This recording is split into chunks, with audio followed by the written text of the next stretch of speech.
Aloha and welcome to Moku Talks. This is a place where we can engage in community real talk. For those of you who don't know me, I'm Stacelynn Eli. I'm the House District Representative for District 43. My district encompasses the Maili, Nanakuli, Ko'olina, Honokaihale, Kalailoa, and Ewa Villages communities. I'll be tonight's facilitator for this session of Moku Talks. We are going to be discussing human trafficking and having a real talk with Tim Hitchens, who is the Education Programs Manager of Ho'olanapua. But before I bring Tim on, we kind of want to talk about what is Moku Talks. Moku Talks is a new project of the Waianae Moku Navigators, which is a community-based group that focuses on developing next-generation community leaders. The concept of Moku Talks is about real talk, candid talk story sessions on topics that are important to the Waianae Moku and are really meant to inform, inspire, and get everyone excited about joining in on solution building. This event is going to be an hour long, and by the end of it, we're going to ask you to get involved in whichever way you feel comfortable. So without further ado, tonight's topic is on human trafficking. Why is this important? To answer the questions, we have two videos that our guest has provided for us so that we can watch and just get a little bit more informed on this topic. I'm certain for most of us on the Waianae Coast, we have heard of human trafficking, but this is just an opportunity for us to dig in a little deeper. So Kim, if you can share your videos with us.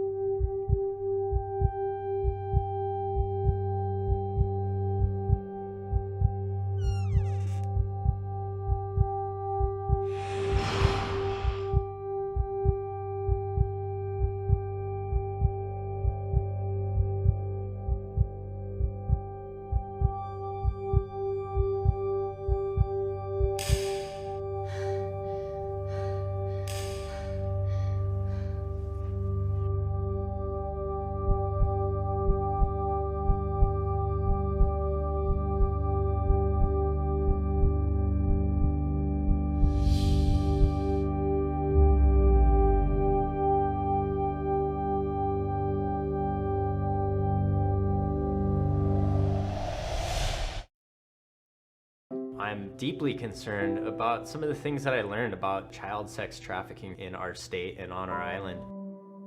So just think, if that was you at 11 years old, if that was your daughter,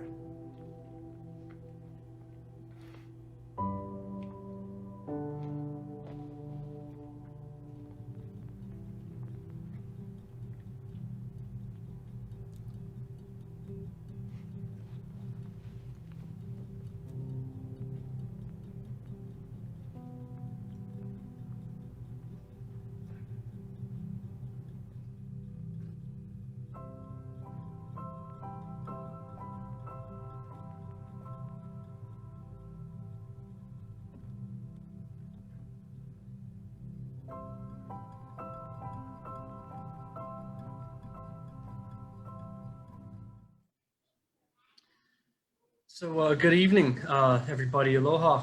My name is Tim Hitchens. I'm the Education Program Manager at Ho'olanapua. I'm really thrilled to be here. It's hard to jump right in after those videos. Those are heavy. And we're going to talk about a heavy topic tonight. I'm going to start off just by giving you a brief, explanation of what I'm doing here and what I'm talking about. My background is in social work. My undergrad degree, my graduate degree, and most of my work has been done with people experiencing homelessness and in child welfare investigations and services. I moved from Philadelphia with my family about 3 years ago, and we moved to Hawaii. We moved to the Waianae side, in fact, and spent our first couple weeks in Kapolei, and then the first year after that in Waianae, Makaha Surfside. And you know Hoa Aina o Makaha, I put in some time there connecting with the Aina and learning quite a lot during that time. While also on Waianae, I would attend the Waianae community board meetings every month where I got to meet Shar, who I'm excited to see here tonight, got to meet Representative Stacelynn and spend some time talking with her. And so the Waianae side will always be very special to me for many reasons, largely for the people that I met there and the lessons that I learned there. We've since since moved and live down in townside now in Kapahulu. But I just want to really express how grateful I am and how important you are to me and how significant it is that we're spending this time together this evening. So I hope I do you some good service. I hope that I honor you and your time and your space and your communities by helping to talk about a really difficult topic that I know is real around the globe, and certainly in Hawaii and very much so from Kuleana, Nanakuli, Maili, Waianae, Makaha, and beyond. So just want to pay tribute to you and to the space that we share. So I'm going to go ahead and share my screen and get started tonight. As I mentioned, I'm really excited to be presenting. If you hear any noise in the background, my family is home and I am home presenting, but I love the family element. I think that's one of the things that can bind us and keep us connected to one another as families and as a shared experience as we handle COVID and pandemic. Tonight, I'm representing Ho'olanapua, and we are a Hawaii-based nonprofit committed to the prevention of sex trafficking and to providing care for young people who have been exploited. Tonight we're talking about where trafficking hides. 3 lies we tell ourselves. So the slides tonight are broken up into 3 sections. First is lies we tell ourselves. The second is 3 truths. And the final section will be 3 actions that we can take. I hope this is good information, easy to follow, and you find it useful. But even before we get further, I'm going to set some guidelines. Stacelynn talked about the structure of tonight. But as we enter this space and as we enter a conversation about this topic, 1, please respect yourself entirely. If this becomes overwhelming, if you need to tune out, that's fine. Step away, phone a friend, check in with yourself as we go through. Respect yourself. This isn't intended to be a traumatic thing. This is intended to be a good thing. But we find that this stuff hits close to home sometimes, and that can be really hurtful. So I want you to respect yourself entirely. The second thing, please respect the people around you. The more I learn about this, the more I realize that people that I know and care about very deeply are impacted. And I never knew it. I just didn't know. And so we need to make sure that we're being respectful of the people around us, because we never know who's impacted by this. It's hard to talk about. It's hard for people to bring up. And you probably do know people who are very close to you who are impacted by this, even if they haven't talked to you about it. And the third thing, please consider the people in your life. Sometimes we see movies or documentaries, or we think about third world countries, or we think about something else, and it takes our attention off of our own keiki, our own children, our nieces, our nephews, our brothers, our sisters, and the people in our space. So I ask you to consider them. This information will make more sense. It'll sink in deeper, and you will remember it better. So real simple agenda tonight: 3 lies, 3 truths, 3 actions. I'm going to try to get through all of this in about 20 minutes. We have plenty of time for conversation. All right, the 3 lies. The 3 lies we tell ourselves. 1 lie: I know what trafficking is. Maybe you do, and I hope that you do. But it's oftentimes we have a sort of distorted vision of what trafficking actually is. This is a scene from the movie Taken. Maybe you've seen the movie Taken. It's one of the most popular references to trafficking in the mainstream. There are 3 movies with Liam Neeson with a specific set of skills as he tries to recover his daughter from international kidnappers. And so that's where a lot of people get their information about trafficking. Stranger danger. It's a good message. We do want our keiki to be careful and mindful of strangers. And that's not necessarily a lie, but I will clarify here shortly. The creepy white van. Everyone knows about the creepy white van. What's lurking in that van? Stay clear. They're giving out candy to kids and snatching them and abducting them. And then we've got our stereotype of what a predator looks like. Generally a man, maybe mustache, maybe glasses, maybe lurking, maybe hunched. We've got our thoughts. And then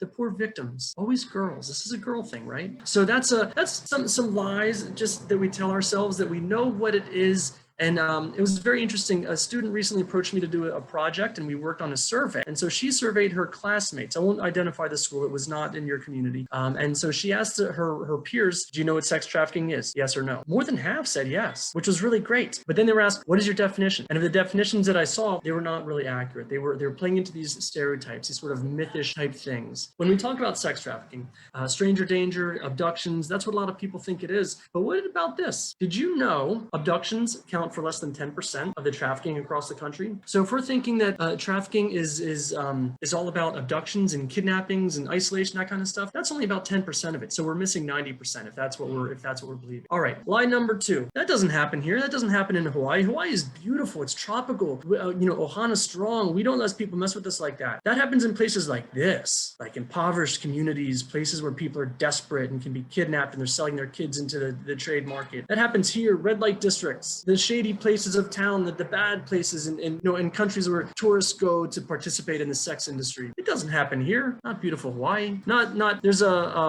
lahi lahi in the background. This picture was taken. We were living in Surfside. That's the little cove behind Makaha Surfside. Beautiful. It would never happen here, right? It wouldn't happen at the new park we have over by Pokai Bay. I mean, that's beautiful space. I didn't just see my kid's face. I'm not giving him away on public broadcast, but that would never happen here. This is our home. We don't want to believe it happens here. It couldn't happen, and we'll debunk that here shortly too. Lie number 3. It's not my problem. It's not it's someone else's problem. Someone else can take care of this. You know, we've got people out there who can take care of this. I mean, besides, my kids are angels. Here's everyone's family photos, right? Here's your little angel babies. We don't have to worry about them. They're not going to get into trouble. Here's our police force. They're superheroes. This is I think this was the staff photo from the 8th District Police, and they are superheroes. I'm not making fun of them at all. Please believe me. I love our police officers. Law enforcement are incredible. But sometimes we put too much on them and we don't support them enough. We assume they're superheroes and can take care of everything, but they need us too. And here's a staff photo at Waianae High School, because truly our educators are heroes. First of all, let me pause because I believe that educators are the #1 people on my list. They are amazing. They are super, but oftentimes they need help too from us. We can support them in different kinds of ways. And here's our laws. We have the best laws, that can protect our kids. So between our kids being angels, our superhero police force, our superhero teachers, and our laws, we have all the things that we need to protect our. So it's not our problem. It's someone else's problem. Someone else will take care of this. All right, I'm gonna revisit these things as we go. 3 truths based on what's real and what's real here in Hawaii. Truth number 1: sex trafficking is this. This is sex trafficking. This is the federal definition of sex trafficking. It's a law. It's not what you think. It's not just some concept. It's not an urban dictionary. It's not a Wikipedia article. There's laws about this. And Hawaii's got laws too. And I know Stacelyn's been working on these because we've talked about it for years and she's been pushing really hard to improve the laws here in Hawaii. But for now, I'm going to give you the federal. All right, it's the recruitment, harboring, transportation, provision, obtaining, patronizing, or solicit of a person for the purpose of a commercial sex act in which the commercial sex act is induced by force or fraud or coercion, or in which the person induced to perform such act has not yet turned 18 years old. And then commercial sexual exploitation of children or CSEC, you hear this sometimes too. That's sexual activity involving a child in exchange for something of value or the promise thereof to that child or to somebody else. Don't worry, I broke it down with a couple visuals here. This is a commercial sex act. A commercial sex act starts with any kind of sexual activity. So and I'm not talking about trafficking specifically yet. We're breaking this down into pieces. Then we'll get to the full definition. Sexual activity, that can be sexual intercourse, oral sex, anal sex, sexual touching, which can happen on top of the clothes or beneath the clothes. It can be on private parts or other parts of the body. Sexually explicit massage services, sexually explicit escort services, stripping, live webcams, pornography, masturbation. All these things are sexual activity. Sending nudes or topless photos or underwear pictures or sexually explicit messages through text message or other apps. Big universe of sexual activity. Lots of things that maybe we didn't really think about. All right, then there's the something of value, anything of value. And it's important to remember that this might be actually provided or just promised or just offered. Something of value. We know what we value. We like money. We like a house. I'd like, jewelry, branded clothes, nice shoes, a nice bag, a surfboard, a gaming system. If I'm really starving, if I'm living in the park or on the beach, a musubi is of great value to me. McDonald's has great value to me. A gift card has great value to me. If I haven't been inside, if I'm sleeping in a rough situation, a couch has great value. A motel room has great value. The back seat of a van can have great value. So you start mixing these things and you get lots of different combinations that can come out of it. I'm sure you can imagine what that can look. But then this is what makes it sex trafficking. If anybody involved is under the age of 18, it's automatically sex trafficking. If any element of force or fraud or coercion is involved, it becomes sex trafficking. Having sex is not illegal. For money here in Hawaii is considered prostitution, and that is illegal. Having sex for money when someone is under the age of 18, doesn't matter what the age of consent is. If they're under 18 and it's a commercial sex act, it's automatically sex trafficking. There's plenty of other combinations, but also sex trafficking, anybody who is involved in the grooming process, in recruiting, in inviting people to participate in this, anyone involved in the harboring, letting it happen at your house, in your facility, at your hotel, your motel, letting it happen in your game room or your restaurant, wherever things are happening. Transportation, whether you're the actual driver or you're paying for the Lyft or Uber driver. Then providing means to give, obtaining means to get or receive, patronizing means to do business with, and soliciting means to ask. So here's a scenario. out. Suppose you've got a teenage boy and his girlfriend sent him some nude photos or topless photos or something, or maybe he took some pictures while she was getting changed, or maybe they took some pictures while they're doing some kind of sexual thing together. So he's got these things on his phone. He's got these pictures on his phone, and his buddy comes up and says, bro, let me see that picture of your girlfriend you sent. I she's pretty. Yeah, let me see what the picture. I know she sent you. You've been talking about it. And then you're like, dude, that's private. I wouldn't show you that. But then he says, I'll give you $20. $20. Let me see that picture. Like, all right, here, let me show you real quick. I'll show you real quick this picture. So you show the picture. He gives you $20. Or maybe he says, just kidding, I'm not giving you $20. It doesn't matter. The offer was there. At that point, you've now provided sexual content that you obtained to a friend who has patronized by offering you money and solicited by asking for it. You are benefiting. You are gaining something of value for someone else's sexuality. And we forget that it can be that small of a thing. If you consider that small, it can be that small of a thing. But these are sex trafficking. Here's more examples. Cash for sex, we talked about that. Nudes for phone. This is something we've heard cases of this, where someone will send nude or topless photos to somebody because that other person is paying for their cell phone bill or paying for that second phone.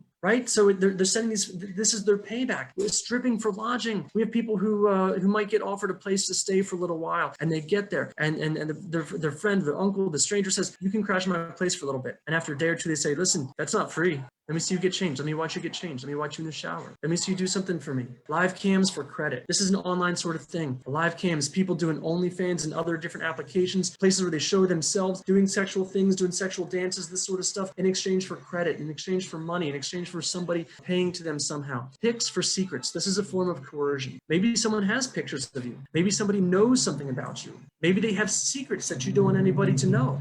And so you send more pics. They say, you send me more pics, I won't tell anybody. You do this thing for me, I won't tell anybody. You do this, I won't tell the cops on you. Those sorts of things. That's trafficking. Blackmailing, bullying, forcing people to do things with their bodies that they want to do because they're at a party and everyone's forcing them to do this because they're bullying them, they're picking on them. Things like this. Oral sex for a ride. I give you a ride downtown. I'll take you to the party. I'll give you a ride where you need to go. Oh, that's not free. You're not getting out this car until you do something for me. That's trafficking. Or for drugs. If you've got a drug problem, if you've got addiction issues, if people in your life craving their fix, and someone else is like, I'll give you the drugs. Sure, no problem. Just do this thing and you can have the drugs. And they get stuck. These are just some of the many examples of trafficking that we may not think about. All right, truth number 2. Sex trafficking is here. Sex trafficking happens here in Hawaii. I'm going to share some information that I don't like sharing because it's uncomfortable, but it's important for us to recognize. Here's Hawaii. It's happening across Hawaii. Arizona State University, they have a whole division of research on sex trafficking. They do great stuff. They worked with Hawaii's Commission on the Status of Women. They put out these 3 reports related to sex trafficking in Hawaii. In the first report, they wanted to check out what the demand looks like here. So they did an experiment. They posted a sex ad on a website called backpage.com. Don't go there because it's shut down. It's under federal investigation because so much trafficking was happening there. To give you an idea, it looked like Craigslist, but there were no rules. There was no regulation. So people could buy and sell all kinds of stuff there. So they posted an ad on backpage.com just offering sex. It wasn't specifically with a minor. It was a commercial sex act. It wasn't talking about force, fraud, or coercion, but they wanted to see what the demand was to buy sex here in Hawaii. Well, there were one of 58 ads posted that day, just to that one site, just in Hawaii. They received 735 responses to that ad in the first 24 hours of posting it. They screened out the duplicates. They still had 407 unique responses. Now, Arizona State University has done the same experiment in Chicago, Illinois, Phoenix, Arizona, Boston, Massachusetts, Denver, Colorado. Phoenix, Arizona has 1.6 million people. Hawaii as a state has about 1.5 million. So Phoenix as a city is a little more populous than Hawaii as a state. The numbers came in Phoenix too, and they added up to 44. When they did this in Chicago, the 3rd biggest city in the country, came out to 25. Boston 22, Denver 20, Hawaii 407. A lot of reasons for that. Ask me again in the Q&A, and we can get into some different ideas. But there is definitely a demand here, and where there is demand, there is a market, and where there is a market, traffickers will try to make their money exploiting people to satisfy that market. All right, part 2, stories of survivors. For this study, they talked to 22 individuals who had experienced sex trafficking as children here in Hawaii. Brave folks. In 18 of those interviews, they talked about who their trafficker was. 13 said it was a boyfriend. 3 said a drug dealer. 1 said a cousin. Only 1 said a stranger. So yes, stranger danger, but also it can be closer to home. Now think about it. Think about being a teenager. And your significant other, your boyfriend, is the one doing this. There's a very good chance you don't even see it as being trafficking. There's a very good chance you just see it as part of your hustle, part of your relationship, something like that. And it would be very, very, very difficult to bring this up to anybody. All right, who are the buyers? Buyers included locals, visitors and tourists, military, law enforcement, doctors, politicians, and people in the criminal justice system. Okay. Okay, before we go pointing fingers, let's consider our own situations, because I'm not trying to make any of these people look bad. You can Google search sex trafficking bust any day of the week, and you will see news articles for teachers, for lawyers, for youth pastors and counselors, and people participate. And sometimes they know it, sometimes they are creepy perverts, but a lot of times they don't. I was talking to a military leader, and he was talking about how he oversees so many men. He said a lot of these men have never even left home before, and here they are in Hawaii with a bunch of other guys, unaccompanied men, away from their families for the first time. And they go downtown, they pick up some girls, they go to the strip clubs, they do this, they do that, all these sorts of things. And they're not trying to traffic anybody. They're not trafficking people. They're not that kind of person. They're good men. They just don't realize that they're contributing to a market that is exploiting people. They go and get the happy ending massages. They go to the strip clubs. They go to the massage parlors. They do these sorts of things. And they're not trying to traffic. They're not trying to exploit minors, but they're not carding them either. Guys go out, they do things like this. I'm not trying to justify it. I'm just trying to say that before we point fingers, we have to start thinking about, we probably have friends who are participating without even knowing it. All right, part 3. In this one, Child and Family Services was involved, and they surveyed people receiving services. By the way, CFS, fantastic nonprofit all across the state, do tons of good work for so many people. It's way beyond sex trafficking stuff. They provide so many good services. So these surveys were not sex trafficking specific. It was across the service spectrum. They got 363 responses to the surveys. They found that 97 of those participants, that's 26.7%, had experienced sex trafficking themselves. That group, 23%, were first trafficked before they turned 18 years old. So it started when they were a minor. The average age of first exploitation of those who were trafficked as kids was 11.3 years old, somewhere as young as 5. That's here in Hawaii. It's heartbreaking. I hate thinking about this stuff. What was your relationship with your trafficker? I paused because I don't even want to say it. What was your relationship with your trafficker? 25.8% said family, a different 24.7% said friend, and a different 22.7% said boyfriend. We're talking about 75% of the respondents said it was someone that was close to them, someone they trusted, someone they knew, someone they felt they could trust, and someone who did that. Consider how difficult it must have been to come forward with that information. Consider how difficult it must be for those people to tell anybody, because that means you're outing the people who are biologically engineered to protect you, to take care of you. Going back to that second study, the 22 survivors, every single one of them was attending school while they were being exploited. Every single one of them was attending school. Not a single person offered them help. I'm sure their friends didn't see it. I'm sure their teachers didn't see it. And if anyone did notice, they probably thought it was someone else's issue. And if they didn't, they probably didn't even know what to do about it. Education is so important. All right, that was truth number 2. Truth number 3, stopping it is our responsibility. We can't put this on to somebody else. So I want to help you with that. But first, recognize how difficult it must be to identify. People who've been exploited often don't perceive that they've been exploited. They see it as, this is just our relationship. This is just special time with uncle or auntie. This is just how we party. This is just my hustle. I'm gonna have sex anyway. Like, I'm just making money. Leave me alone. I'm not being trafficked. I'm not being exploited. They oftentimes don't perceive their trafficker as a trafficker. If it's your mom, your dad, your cousin, your auntie, your uncle, your boyfriend, your friends, that's who they are to you. Not my trafficker, not my pimp. Oftentimes there's a natural distrust of law enforcement and service providers based on either past experiences or based on what they've been told. They've been taught to fear the cops. They've been taught to fear social workers. They've been told all sorts of bad things about those who are there to help them. Oftentimes they don't perceive that they have better options because it's tough. It's tough to find value. When you're used to making this kind of money, you're used to these sort of things, it's hard to see that you actually have better options. And for us looking on the outside, we say, well, just finish school, just get a job, just earn an honest living, just this, just that. But it's hard to see when you're involved in it. Oftentimes there's a psychological control or trauma bond to the trafficker that's so strong. They're just so psychologically bonded. Oftentimes they believe it's their fault and their responsibility. They don't want to bring their community down. They don't want to bring anyone else into this. I got myself into this mess. I can get myself out of it. And so that's a mentality. So that they don't tell anybody. They just bear the burden themselves. And then oftentimes they feel shame or they feel blame. They blame themselves because I should have known better. I shouldn't have been hanging with that crowd. I shouldn't have sent those pictures. I shouldn't have gone to that party. I shouldn't have had those drugs. I shouldn't have had whatever sort of thing. And then the people around them are telling them the same thing. You should have known better. You should have listened to me. You're right. You shouldn't have gone to that party. And that's the attitude we come in with, but that just pushes the blame and shame heavier and heavier on their shoulders. And they don't think anyone's going to believe them. They don't think anyone's going to believe. Because last time they tried to tell someone, the person said, you know what? Are you sure it wasn't just a misunderstanding? Are you sure that's what happened? Are you sure you didn't ask for it? Are you sure it wasn't consensual? Are you sure you didn't say yes? Are you sure you didn't lead him on? That's not believing. That's doubting. And that's casting doubt on them.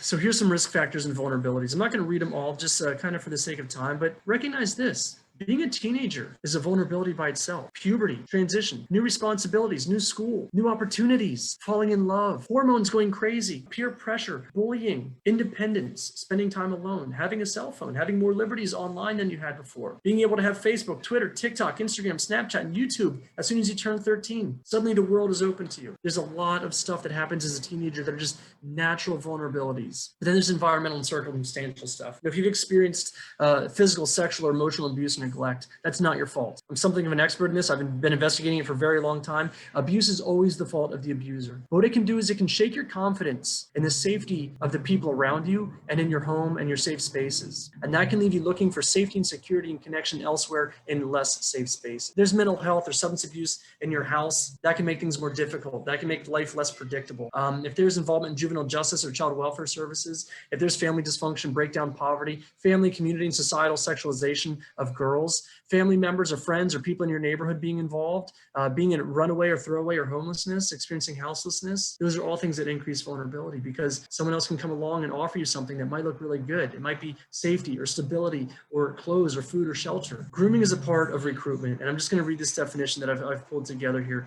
Grooming is a sneaky process of preparing somebody to be exploited. It's often slow and gentle. It involves building trust while also isolating a targeted young person. This can begin with eye contact, a smile, a compliment, a joke, a shared interest, or small talk. It can happen in person. It can happen online. It can look like a budding friendship or a romantic relationship, or like an uncle or auntie showing affection, or a kind stranger offering money, a job opportunity, something to eat, or a place to stay. And once that trust is established, the groomer begins to isolate the young person from other friends and family by monopolizing the young person's time, vilifying parents, or manipulating the young person's own doubts about his or her community. And the groomer also learns the young person's secrets and values and unmet needs and vulnerabilities that can later be used against him or her. So here's some different red flags. We're going to have all this material available for download very soon. I didn't have it ready for tonight. Pretty soon you'll be able to go to our website and just download flyers and posters and things. Red flags and behavioral indicators. There's not a good checklist. There's not a checklist that if you check 4 out of 5 boxes or 4 out of 10 boxes, your friend's being trafficked. But here's some things to consider. Older friends, older boyfriends, older girlfriends, controlling adults or friends or significant others or bosses or managers. Discrepancies and behavior and reported age. Is there a difference between how old they are and how old they're acting or how old they say they are? Overly sexualized activity, dramatic changes in the way they dress or present themselves, a second cell phone, unhealthy attachment to computer or that cell phone. Sometimes that's their lifeline. Sometimes that's their beck and call. And if they don't respond in a certain amount of time, dangerous things can happen. Submissive, fearful, or hypervigilant or uncooperative, exaggerated startled response, flat affect, where they just don't seem to connect, no eye contact, particularly with males, no identification, lack of knowledge of whereabouts, and inconsistent stories. Inconsistent stories does not mean they're lying. Inconsistent stories can mean that they're being forced to tell you something. It can mean that they've experienced trauma, and trauma shuffles your memories around. That's a part of trauma, and sex trafficking definitely involves trauma. So we're moving into the actions. 3 actions, all right? 3 actions. Action 1, open your eyes. If you're tuning into this, your eyes are already, at least most of the way open. That's awesome that you're here and you're tuning in. But here's some different resources. Here's ho'olenapua.org. This is our website. We just upgraded it, so we've got some better videos, some better information. We're going to continue to add things there. We host webinars that we post on here. There's a lot going on. So tune in to our website. Open your eyes, see what's going on there. Educate yourself. A tremendous resource, humantraffickinghotline.org. And there's some resources there. They have stats and data and tips and all kinds of really, really great information. Common Sense Media. It's commonsensemedia.org. I'm sorry for the extended title there, but there's so much good stuff on Common Sense Media. If you want to know about an app, I can probably tell you about it, but Common Sense Media is where I go first for, is that an okay TV show? Is that an okay movie? Is this an okay app? How do I start the conversation with my keiki? Really, really good stuff. Another good resource. Missingkids.org. This is the National Center for Missing and Exploited Children. They have so much good information. There's so many good resources. It's another good place to go and open your eyes and take a look at what's going on. Action step number 2, open your heart. You all got big hearts. I already know it. Open your heart. Open your heart to the kids around you, to the people around you. Don't harden your heart. And this is particularly difficult. I know for people who want to be overly stoic, who want to be emotionally very stable. A lot of guys want to be emotionally very tough. You know, our kids need our toughness. They need our toughness, but they need our hugs too. They need our strength. They need our hearts to be open to them. That can be hard to do. Ask questions of our kids. What's going on? What's happening around the corner? What's happening on Instagram? What's your TikTok? How do I do this? Can you help me to make an Instagram account? I'd like to have Instagram. I want to know what's going on. Help me. Ask questions. How was your day? What's going on at the park? What's going on with your friend so-and-so? Ask questions. Make time for them. It can be the dinner table, in the car. I know sometimes questions get annoying. I know sometimes they're going to shut down. Keep asking. Open your ears. Listen to the responses. Let them answer. Let them talk to you openly, without judgment, without feeling unsafe, without feeling judged, and believe them. Believe the things that they tell you.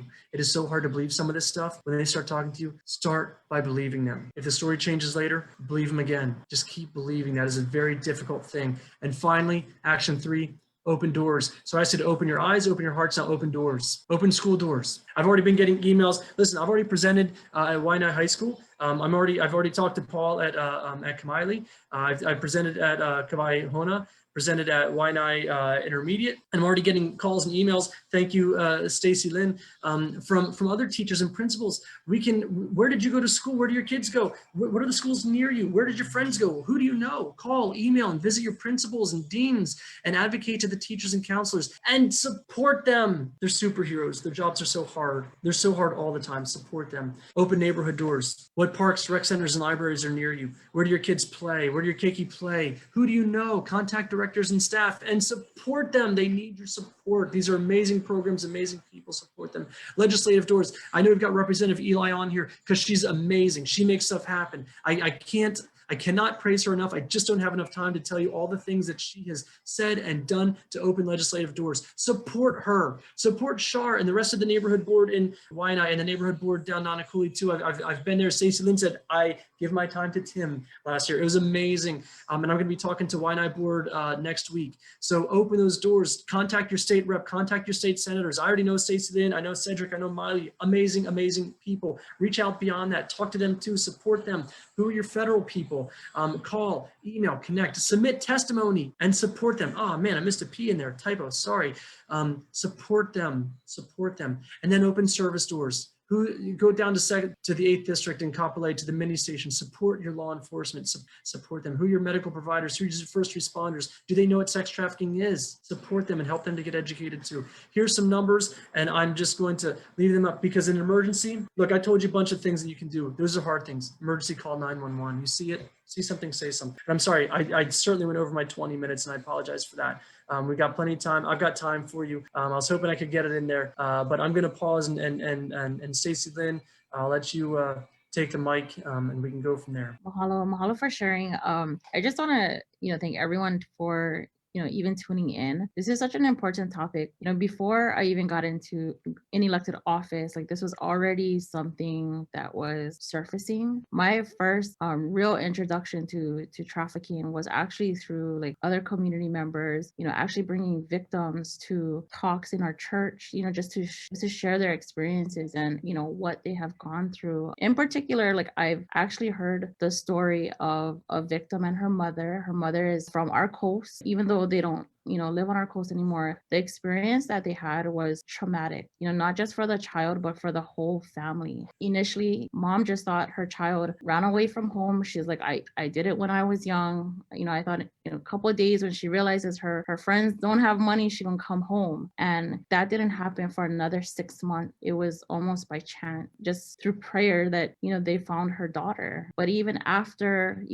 having her rescued and being brought back home, there's still a lot of trauma that the family together has to work through, so even rescuing a victim, it doesn't mean that's the end. Like for a lot of these victims, that's just the beginning, of the trauma that they have to work through. I think it's just very important for all of us to recognize, that our kids, our community members, our family members are vulnerable, especially, if they're not to hearing about this even being an issue. And that's why I thought it was really important for Ho'olanapua and presenters like Tim, and others to really share with our community what is going on, what it is, and most importantly, what we can do. But Tim, if I may, can you, I think you kind of touched on it, but who is at most risk of trafficking? Yeah, sure. Let's dig into that. Teenagers are the number one at risk, just for being teenagers. There's so much going on in their lives. Remember being a teenager? Based on some of the cameras that are on and pictures I see, most of us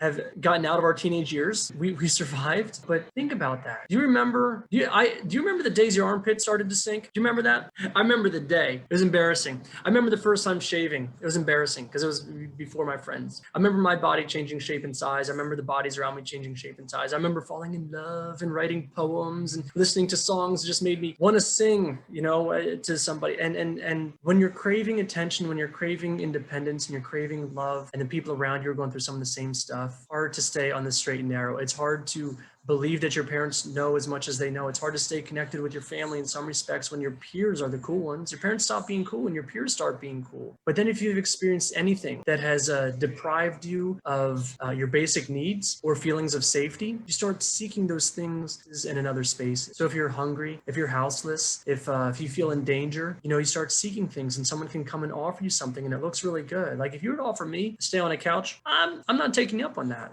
But if I've been on the street for a little while and you say, you can crouch on my couch for a little bit, and after a little while, you try crawling into that couch with me, and I'm 15 years old and you're 25 or 30, it's hard for me to know what to do in that situation. We haven't prepared for that.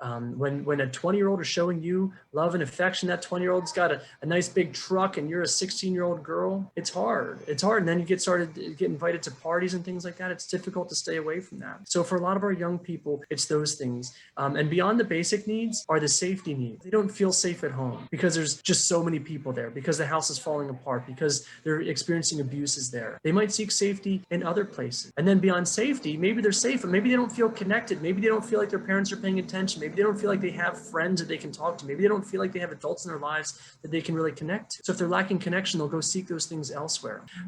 So those are some of the things that really let our kids be vulnerable. But some of the really big ones that research has demonstrated, kids in the system, kids facing juvenile justice services and child welfare services, they're moving around, they're being separated from their family, there's a lot of disjointedness, and they're being forced to trust strangers. I mean, they're well-intended strangers, but there's just so much overlap there. So those are some of the things that really lend people to be vulnerable. And adults are too, but adults are sometimes a little bit more stable, a little bit more independent. So really that's the rundown. I just want to add some of the things that I have learned through presentations such as this, that you really have to have conversations with your children and, nieces, nephews, their friends, so that they're aware. One of the things that I've learned from a victim is, as a teenager, one of the hardest things was, after being rescued, having to go back to your school, faced with, your classmates or your friends who saw your trafficker, your pimp, or the guy you thought was your boyfriend, posting pictures of you in compromising positions. Like maybe you were on drugs, they had you drugged up, you were at a party, it's all out of sort. But when they come back to school, they're faced with being bullied and being labeled, with some pretty harsh names. And in situations like that, for some of these kids, they tend to go back to their pimp, because they get to a point, and this is from a victim, you just kind of give up, like, oh, well, if I go back to school, they're going to harass me, they're going to tease me, they're going to call me names. Part of it is really recognizing that these are victims, they didn't choose it.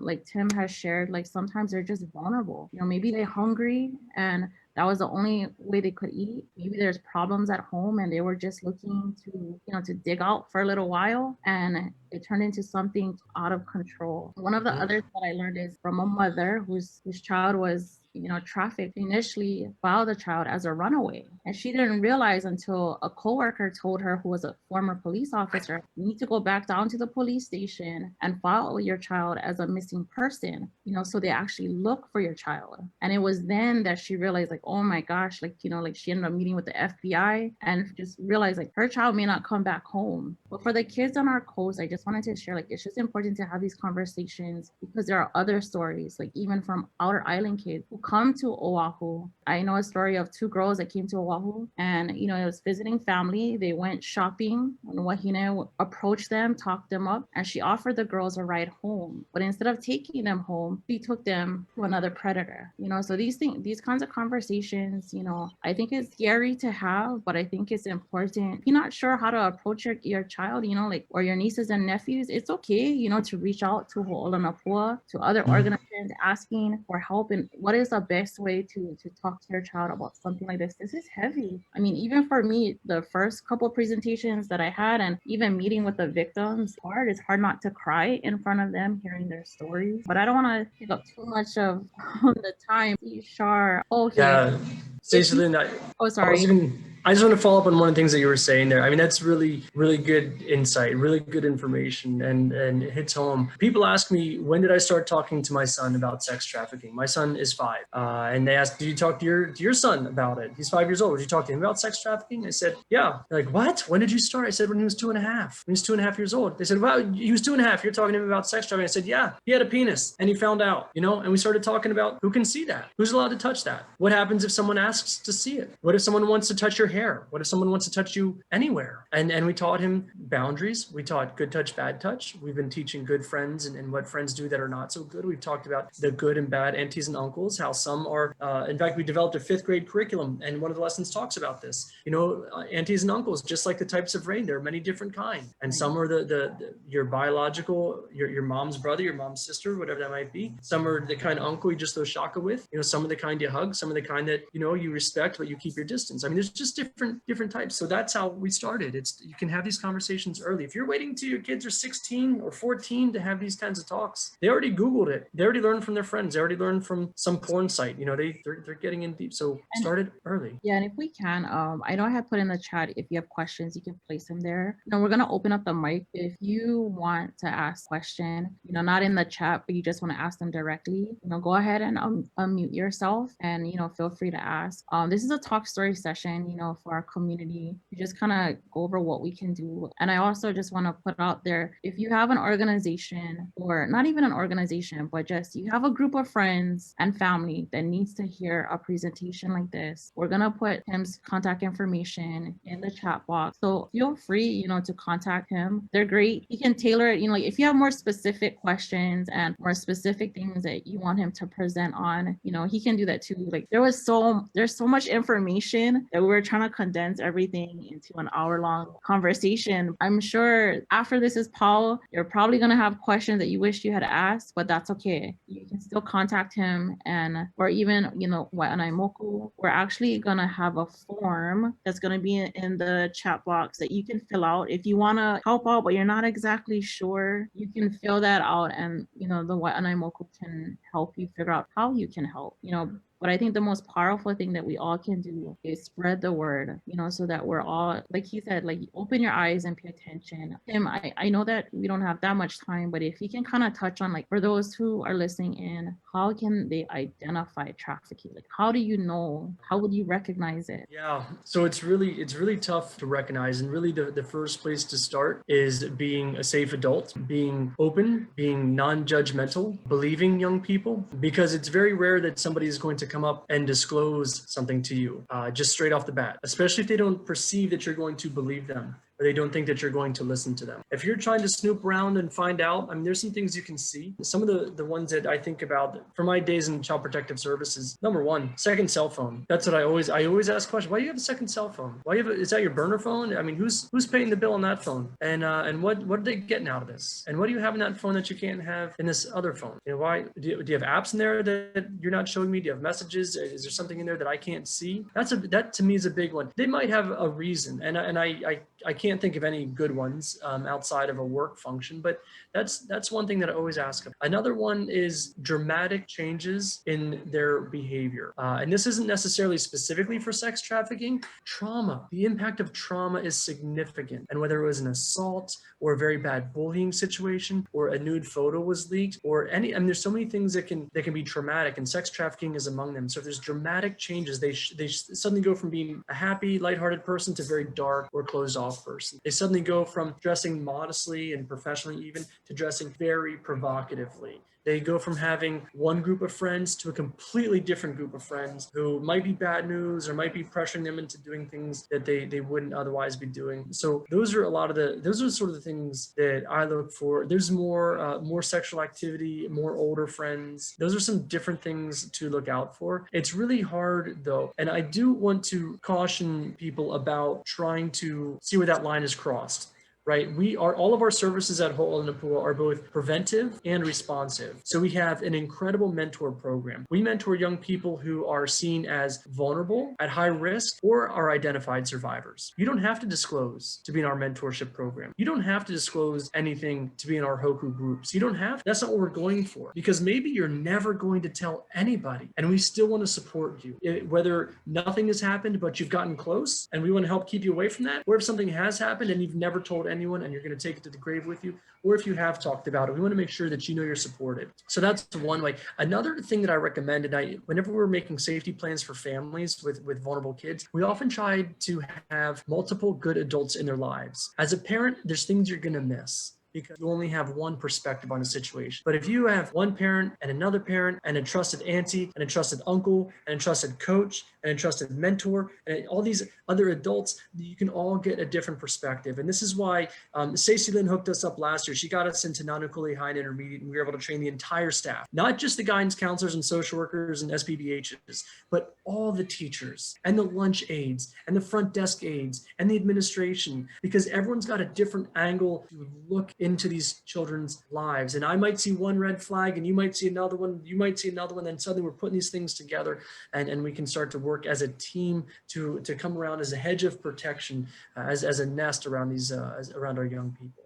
Aloha, Tim. Aloha, yes. First of all, mahalo, Stacy, for helping us put this together. Tim, you know what, right now, brother, you see blowing my mind. And, you know, as a father of 3 daughters and a son, I looking at things is just kind of different now. You know, I've been aware of this human trafficking in our community for a very long time. I have a friend of mine is actually on a task squad that is a part of recovering, you know, getting our kids back. But I hear some traumatic stories, and I know it's a very real thing. It's in our community, and I get my oldest one, you know, she's in that time of her age where she wants to go independent. I'm like, you know, wait, baby, you know, we got to prepare you, get stuff going on right now. Sometimes I think, you know, our kids, they're growing up too fast. They have access to the world, like you said, on the internet is easy now, and it's scary. You got me thinking. I was like, wait a minute, my daughter they got cell phones, they got computers, they got tablets, and they get multiple devices. I'm like, I try and be the responsible father. I try and pry, I try and ask, I try and engage them. You know, these young teenagers, they're at that age where, you know, they're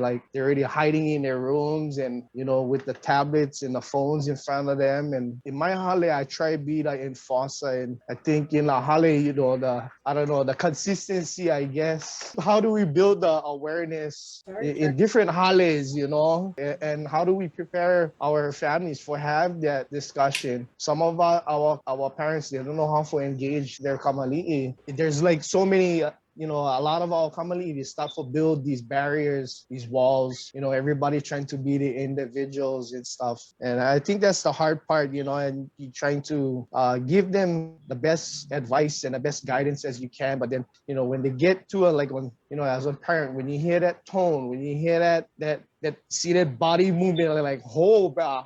But you know, it's scary. That as a father, that's my biggest nightmare. I hope other families are also building that awareness, and I hope we can figure out other ways how we can build more awareness in other hale, not just the schools. It's good for you that the information is getting out there in the schools, and then how do we get this information to those homes where we might have some of these things going off, all these red flags going off. Again, how do we educate ourselves to see the signs, cues, and at what point do we start to intervene or engage? What can we do as a community, as one neighbor? If I see something going on in my neighborhood, what can I do as an individual to protect that kamali'i? Because, you know, a Hawaiian style, it's not just my kid, that's the whole community's kid. That's not just my neighbor's kid, that's my kid too. Yeah, I hear you. Thank you for sharing all of that. And good question. It's tough, and I respect you as a father, looking out for your daughters, and for being that safe and supportive adult for them, and for looking out for your neighborhood and the other keiki around you. I mean, it takes a village. Is the old saying. I'm very happy to go into all the schools that are out there to make sure all the kids get the message, and that all the adults in all the schools have the message, and all the adults out there, and hopefully the overwhelming number of informed and educated keiki and informed and educated adults can sort of squash out the threats and the danger, and let people know this is not a welcome space for traffickers or exploiters, and you're not gonna do it easy here, because we all know what we're talking about, and we all know what to look for, and none of us are gonna stay silent about it. I thank you for that. I was gonna suggest, like, because Poki, you bring up a good point. It cannot just be done in the schools. And I think like what we're doing here, having this talk story, and even possibly like, like we had a presentation at our neighborhood board in Nanakuli Mo'ili, but I'm thinking like we're gonna have to have it again. You cannot just have the talk one time. We're gonna have to remind everybody that this is gonna be a constant situation, especially with the way that the economy is right now because of this COVID situation. That's one of the discussions that's happening amongst a lot of the service providers, is that there may be just, natural increases in this because a lot of our families are going to be vulnerable. I know a lot of our pastors have been participating in talk just like this, but if you and your neighbors, or, you and your friends or your family, if you guys, like want to get together, please reach out to not just myself, but, to the Waianae Moku group. The group can help you to organize and to get Tim out to have this discussion with them. I think it's just important for us to keep continuing to talk about this, because it's always, I just feel like I wish I could say that it's not going to be an issue anymore, but until we are all aware that these type of predators are out there in our communities, we will just continue to have this problem until we're better informed. And I just kind of wanted to touch on Auntie Limomi's question about sex trafficking with Native Hawaiians, about the raw numbers. And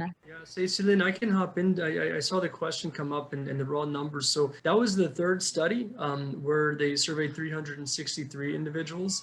It was 64% identified as being at least part Hawaiian, being full Hawaiian or part Hawaiian. And I posted a link to that study. It's a really long thing, but there are some good charts and graphs in there that are helpful to break those things down. And why are they being targeted? There's a couple different things. So I mentioned how in Hawaii the demand study had 407 responses, and in some other places they had 44 and 25 and 22 and 20. Some of that is this: if you live in Chicago and you want to go get some dirty massage or go to visit a strip club or something like that, and you don't want to get caught, you get out of town, you drive down the highway, you go to the suburbs, you go to the next town over, and you can do these sorts of. In Hawaii, when there are people who want the sexual activity here, yes, you could fly to California or to Vegas, but that's a lot of work. So if you have a craving for that sort of stuff, if you're participating in those things, you're staying local, you're staying here. I mean, you might come in Waianae, you might cross over to Pearl City or something, you might come down Waikiki. So you can move around a little bit, but generally you're not going very far. And so if there's that demand here, and that demand is created by, we saw it from local people to visitors to unaccompanied men visiting, these sorts of things where there's that demand, the traffickers don't have to go far. They don't have to go pull somebody in from another country or from another state and spend all that effort on the transportation. They can pull from the population here, and they can satisfy the people who come here for that, I hate saying this, please don't tie this to me, the exotic experience. I know that's offensive to even reference. People who are here from other places that are on vacation that are seeking that sort of thing, traffickers go for that look. They may go and invest in people who look a certain way to satisfy that part of the demand. The other thing is, I mean, I know that Native Hawaiians face a whole lot of marginalization, that they face a whole lot of underserved and abuses. There's intergenerational traumas and victimization that affect young people now. And the sense of identity, the sense of belonging, the health conditions, just the various sorts of things. So all of those things get stacked onto the shoulders of young Native Hawaiian people. Yeah, thank you for the recommendation for the civic clubs. I know the one in Waianae side. I know Auntie Georgie, and we've talked. I would love to get more involved in some of those. So thank you. And thanks for posting the bills too. I've been paying attention. Just one of those things as far as opening doors go to Capital, spelled CAPITOL. Maybe I'll type it in because I can't type and spell at the same time. But you can register on there. You can register yourself and get notifications based on specific bills or based on specific committees or subcommittees. I get a lot of emails because I sign up for a lot of them. But you can track, initially, I think there were about 14 bills related to sex trafficking introduced this session. And I've been trying to keep up as best as I can. But some of the ones you listed are really great. And you can pay attention, you get notifications. You can submit testimony. When you log in, you can very easily submit testimony. You just type some things and put in your name. It's great. I've only done it once because as soon as I clicked send, my computer turned off and I was out of battery. It was my fault. The system is easy to use. It was my fault. But I recommend doing that. So thank you for that. Yeah, and I just wanted to add, even for myself, like I've introduced a resolution asking for a study to be on missing and murdered Native Hawaiian women, because there has not been a study done on that yet.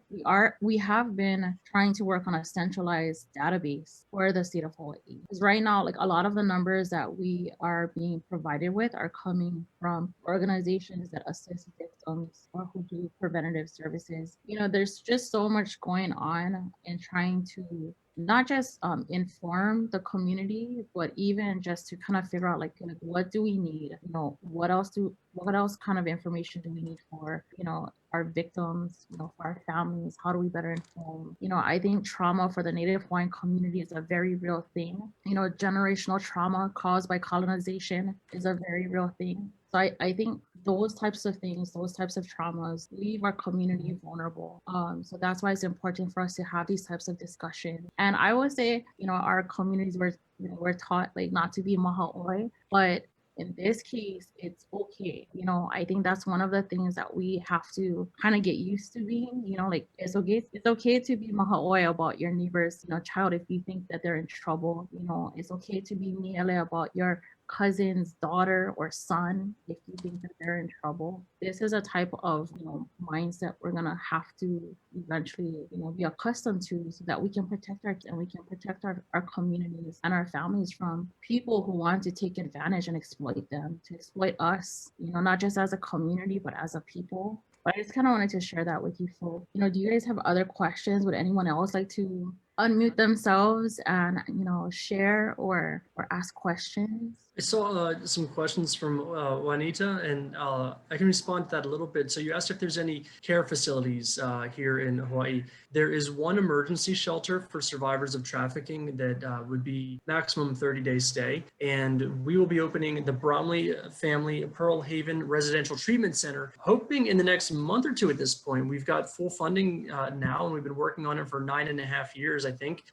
So that'll be the first residential treatment center for survivors of sex trafficking here in Hawaii. And there are not many of these on the mainland. When I was working in Philadelphia, we were looking for space in Florida, in Colorado, and Arizona. It was very difficult to meet the needs of this population, and it's very expensive and requires a lot of care. So yeah, we'll be opening shortly, and we'll have that available. And you saw another question: are there other states who have important information that have helped them with these same issues? I can speak about just a couple things, but specifically when I was in Pennsylvania, when I was in Philadelphia, I helped to write the protocol for response to child sex trafficking for the child welfare services there. And we had a statewide database that Stacelynn has referenced, and that is an important piece of legislation, because that means that child welfare services, Hawaii Police Department, Homeland Security, the education system would all have a centralized database to capture these sorts of information, to look at trends and that sort of stuff. We don't have that. Some other states do. I know Pennsylvania did, and it was really useful and helpful. Our current statewide trafficking director, Farshad Talebi, and he came from Seattle before he was in Hawaii, and he was a prosecutor there. And Seattle has been sort of on the forefront. The state of Washington's been really on the forefront of stuff too. So I feel very fortunate to have him. I think he's a sharp guy and brings a lot of experience and ideas from Seattle. And then there's some different entities in I know Florida's doing some things, Texas is doing some things that are really impressive as far as capturing the data and ensuring trauma-informed responses. There's one other site I'll mention, Shared Hope International. They do a lot of good work, but if you go to sharedhope.org, they / report card or something like that, they give every state a report card. They give every state a grade every year based on your sex trafficking legislation. And they have, it's hard, like, I'm gonna be honest, it's really hard to read. It's really dense stuff, but it is interesting if you can, if you have the patience to get through all that. And then our family is the only ones educating our youth about sex trafficking, or church, or their friends. Good question and tough question. There are health standards in the Hawaii's Department of Education that include healthy relationships, and in that decision making and assessing influences. Our presentation, we've been presenting to schools since 2013, and Susanna Wesley and the Pacific Survivor Center does a presentation as well to schools. So we're out there presenting to students for schools, and schools are doing it. I've spoken to churches, and I know out on the West Coast, Lydia has spoken to some churches out there as well. So we do churches and youth groups. It is concerning. If we are leaving those voids, if we're leaving that space to be filled in our young people's minds, it gets filled by other places. I was tuning into a webinar where they were talking about pornography and the dangerous effects of pornography, and talking about how pornography is oftentimes a child's sex education. They stumble upon it doing Google searches or seeing their friends or their family looking at it, and that's how they get their sex education. Very dangerous. I just want to say thank you, all of you. I know we ran over time a little bit, a little over the hour, but before we get off, I just wanted to remind everyone, please fill out the Tell Me More form, especially if you want to get more involved and you're just not exactly sure how, where, what. Go fill it out, and we can get you the right information and really get to see where we can help get more engaged. But I really want to thank everyone for joining us this evening. This is just the first one. There is going to be another Moku's Talk event. We hope to see you folks back. Invite a friend, a neighbor, someone else in the household from their iPad or their phone, however they want to tune in. Thank you everyone for joining us in this conversation, the first of many to come. So thank you folks. With that, aloha. I hope you folks have a nice evening. Enjoy your families.